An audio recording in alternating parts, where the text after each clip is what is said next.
If you've got to resign over expense account abuses or the Sky Palace or orange juice, I would think causing deaths that were foreseen, that was warned against, would warrant a resignation or two. A Calgary political scientist is adding his voice to those online asking why the Premier, Minister of Health, and Chief Medical Officer of Health have not resigned.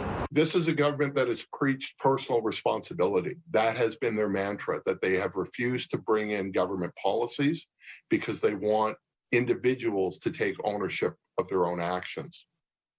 Where is the individual ownership of the actions of the Premier, the Health Minister, and the Chief Medical Officer of Health? He points out this isn't the first wave, it's the fourth.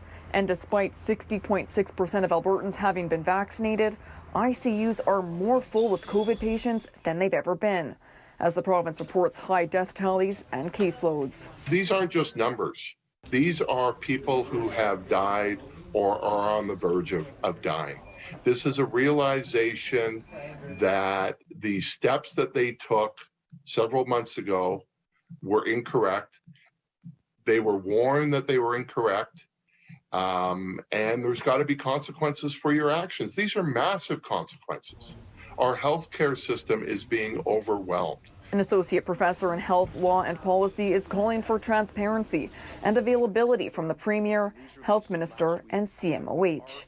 She says if Dina Hinshaw was to resign, there would still be concern. There's always a worry, of course, that even if she resigns, they have to appoint someone else. And I think some people are concerned with who they might appoint in her place.